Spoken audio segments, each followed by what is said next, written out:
अरुण अपने बिस्तर में लेटा था। रात बिल्कुल शांत थी, बस पुरानी घड़ी की टिक टिक की आवाज आ रही थी। उसने अपना कंबल और खींच लिया।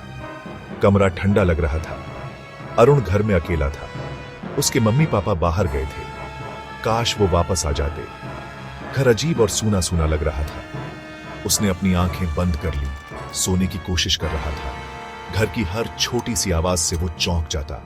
हवा से खिड़कियां खड़खड़ा रही थीं, दीवारों पर परछाइयां नाच रही थीं।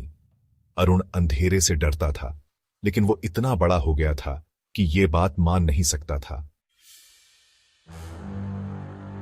अचानक उसने ये सुना, एक खटखट। अरुण बिस्तर पर उठ बैठा। उसकी धड़कन तेज हो गई। इस समय कौन हो सकता है? उसने कान लगाकर सुना। खटखट फिर से हुई, इस बार जोर से। उसने अपने कंबल उतारे और दरवाजे की तरफ पैरों के बल चला गया। दरवाजे का हैंडल पकड़ते हुए उसका हाथ कांप रहा था। डर उसके गले तक आ गया। क्या होगा अगर कोई चोर हो? एक गहरी सांस लेते हुए अरुण ने दरवाजा खोल दिया। बाहर का रास्ता खाली था। उसने अंधेरे में झांका, लेकिन वहां कोई नहीं था। कंफ्यूज्ड, अरुण अपने कमरे में वापस चला गया। उसे यकीन था कि उसने किसी को खटखटाते सुना था। उसने दरवाजा बंद कर दिया, लेकिन बेचैनी बनी रही। उसने कुंडी 2 बार चेक की। वो वापस बिस्तर पर गया, लेकिन नींद नहीं आ रही थी। वो करवटें बदलता रहा। उसके दिमाग में खटखट की आवाज गूंज रही थी। कमरे का सन्नाटा अब बहरा कर देने वाला था। जैसे ही उसे नींद आने वाली थी, उसने वो फिर से सुना, एक धीमी लयबद्ध आवाज।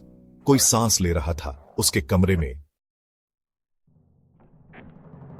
अरुण जम गया। उसका खून जम गया। सांसें धीमी और गहरी थीं, उसके बहुत करीब।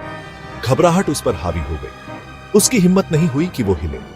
उसने अपनी आंखें जोर से बंद कर ली, ये चाहत रखते हुए कि आवाज चली जाए, लेकिन वो बस और तेज होती गई। जो भी या जो कुछ भी उसके कमरे में था, वो करीब आ रहा था। फिर अचानक जैसे शुरू हुई थी, सांसें रुक गईं। एक बार फिर सन्नाटा छा गया। अरुण वहीं लेटा रहा, डर के मारे पत्थर सा, जब तक कि सुबह की पहली किरणें उसकी खिड़की से नहीं झांकी। उसे कभी पता नहीं चला कि उस रात उसके कमरे में कौन या क्या था।